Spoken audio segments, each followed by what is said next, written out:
UNESCO గుర్తింపు పొందిన రామప్ప దేవాలయాన్ని సందర్శించి రామలింగేశ్వర స్వామికి ప్రత్యేక పూజలు చేశారు మంత్రి సత్యవతి రాథోడ్. ఎమ్మెల్సీ కవిత మేడారం సమ్మక్క సారలమ్మ జాతరకు జాతీయ హోదా ఇవ్వాలని డిమాండ్ చేస్తున్నామని, ఇది ఇప్పటి డిమాండ్ కాదని గతంలో పార్లమెంట్లో కూడా డిమాండ్ చేశారని ఎమ్మెల్సీ కవిత అన్నారు.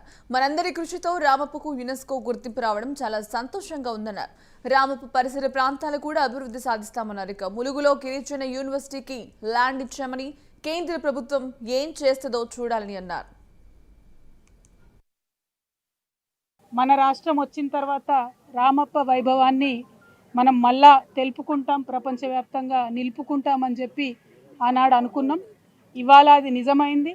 తెలంగాణ రాష్ట్ర ఏర్పాటు తర్వాత తెలంగాణ రాష్ట్ర ప్రభుత్వ కృషితోని, గౌరవ ముఖ్యమంత్రి కేసీఆర్ గారి ఆరాటంతో, పాలంపేట ప్రజల పోరాటంతో, ఇక్కడ ఉన్నటువంటి అనేక మంది మేధావులు, పాండురంగారావు గారు కావచ్చు, పాపారావు గారు కావచ్చు, వి ప్రకాష్ అన్న గారు కావచ్చు, రామప్ప పరిరక్షణ సమితి అనే పేరుతోని ఉద్యమం చేసినటువంటి పాలంపేట బిడ్డలు కావచ్చు, మనందరి కృషితోని ఈరోజు రామప్పకు యునెస్కో గుర్తింపు రావడం మనందరికి కూడా గర్వకారణం. నిజానికి మనం చరిత్రలో చూసుకుంటే, ప్రపంచ చరిత్రలో చూసుకుంటే దేవుళ్ళ పేర్ల మీద గుడులు ప్రసిద్ధమవుతాయి.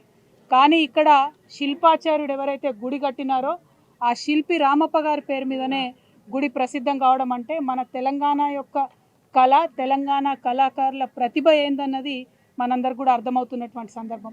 దాదాపుగా 1213లో రేచర్ల రుద్రుడు ఆనాడు ఈ రామప్ప గుడిని కడితే, మళ్ళా ఇవాళ 1000 సంవత్సరాల తర్వాత దాదాపుగా కేసీఆర్ గారి ఆధ్వర్యంలో ఈ రామప్ప గుడికి ప్రపంచవ్యాప్తంగా గుర్తింపు రావడం అన్నది మనందరం కూడా నిజంగా గర్వించదగ్గటువంటి అంశం.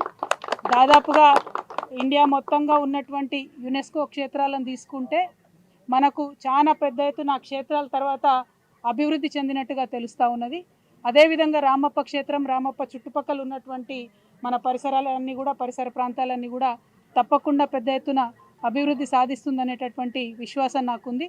దానికోసం ప్రభుత్వం కూడా చిత్తశుద్ధితోని కట్టుబడి ఉండి రామప్ప డెవలప్మెంట్ అథారిటీ అని సపరేట్గా ఒక అథారిటీ క్రియేట్ చేసి దానికి సపరేట్గా ఫండ్స్ ఇచ్చి ఈ రోడ్ డెవలప్మెంట్స్ కావచ్చు అన్నీ కూడా టేకప్ చేస్తున్నటువంటి విషయాన్ని ప్రజలందరూ గమనించవలసిందిగా నేను కోరుతా ఉన్నాను.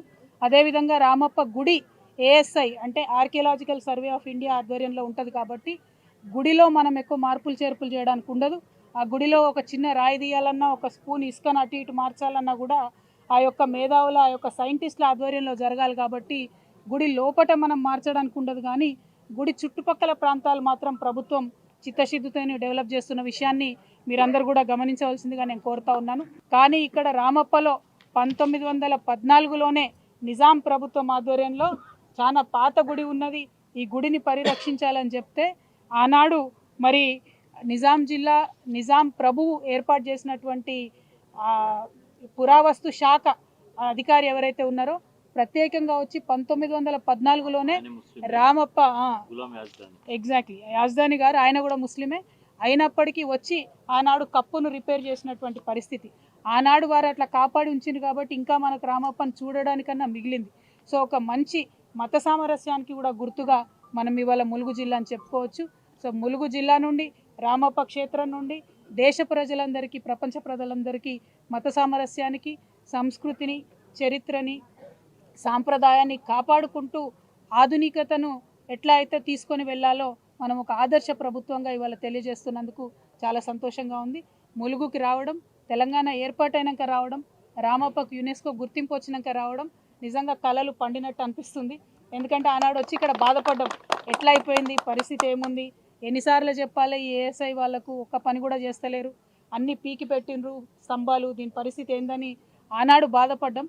ఇవాళ తెలంగాణ ప్రభుత్వ కృషితోని వచ్చినటువంటి యునెస్కో గుర్తింపును ఆస్వాదిద్దాం, ఇంకా అభివృద్ధి కోసం కృషి చేస్తామని తెలియజేస్తూ ములుగు జిల్లా ప్రజలందరికీ కూడా ఈ సందర్భంగా శుభాకాంక్షలు